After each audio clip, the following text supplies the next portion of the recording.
Assalamualaikum warahmatullahi wabarakatuh. Perkenalkan, nama saya Siti Asmawati dengan NIM 15401112823 dari kelas SD 3E. Di sini saya akan membacakan materi dari manajemen sekolah di Wiata. Yang dasar yaitu yang pertama, manajemen. Manajemen adalah ilmu dan studi yang mengatur proses pemanfaatan sumber daya manusia secara efektif yang didukung oleh sumber-sumber lainnya dalam suatu organisasi untuk mencapai tujuan tertentu. Dalam pengertian ini, ada dua sistem yang terdapat dalam manajemen, yaitu sistem organisasi dan sistem manajerial organisasi. Sistem organisasi berhubungan dengan model atau pola keorganisasian yang dianut, sedangkan sistem manajerial berkaitan dengan pola-pola pengorganisasian, kepemimpinan, dan kerjasama yang diterapkan oleh para anggota organisasi. Yang kedua, manajemen berbasis sekolah. Manajemen berbasis sekolah memiliki karakteristik yang perlu dipahami oleh sekolah yang akan menerapkannya. Dengan kata lain, jika sekolah ingin berhasil dalam menerapkan MBS, maka beberapa karakteristik MBS perlu dipelajari dan dipahami dengan baik.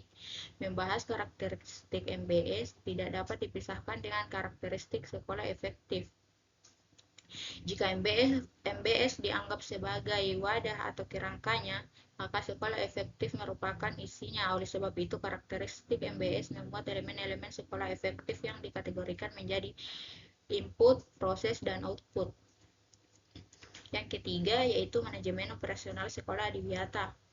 Manajemen operasional sekolah adalah pengelolaan sumber daya, kegiatan, dan proses sehari-hari di sekolah untuk mendukung tercapainya tujuan pendidikan secara efektif dan efisien.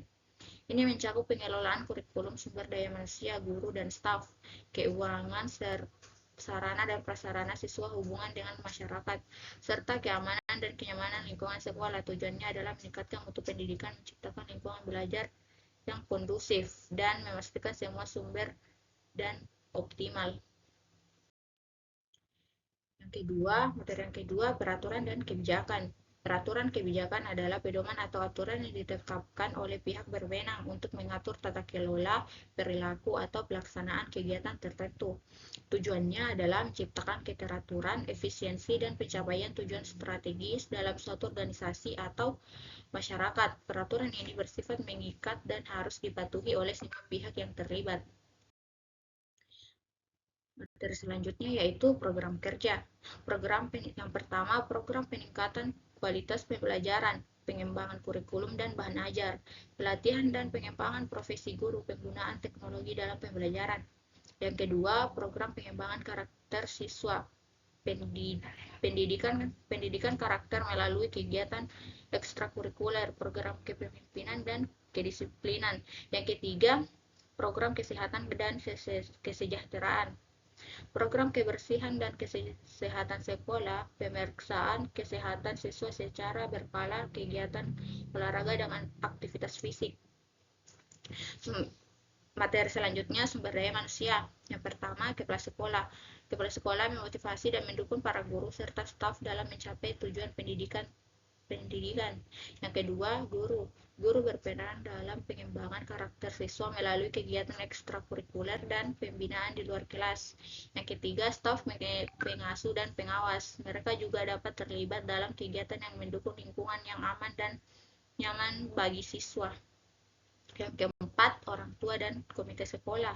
Komite sekolah berperan dalam memberikan saran, dukungan, dan kritik yang konstruktif kepada manajemen sekolah. Materi selanjutnya yaitu sarana dan prasarana. Sarana dan prasarana di sekolah merujuk pada berbagai fasilitas dan infrastruktur yang mendukung proses pembelajaran dan kegiatan sekolah. Sarana mencakup alat atau media yang digunakan dalam kegiatan belajar seperti buku, papan tulis, komputer, dan alat olahraga. Prasarana adalah infrastruktur fisik yang ada di sekolah seperti gedung, ruang kelas, laboratorium, perpustakaan, lapangan olahraga, dan fasilitas toilet. Keduanya sangat penting untuk menciptakan lingkungan belajar yang aman, yang nyaman, dan mendukung perkembangan siswa. Materi selanjutnya yaitu unit kegiatan murid, yaitu UKM.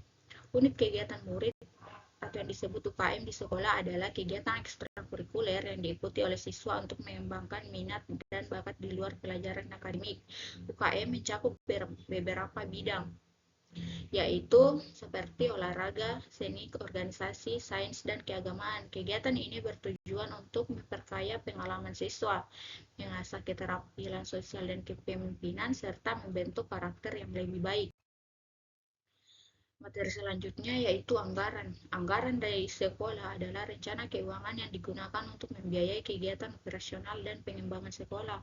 Anggaran ini mencakup berbagai pos seperti gaji guru dan staf, biaya pembelian sarana dan prasarana kegiatan ekstrakurikuler, pemeliharaan fasilitas, serta program pendidikan lainnya.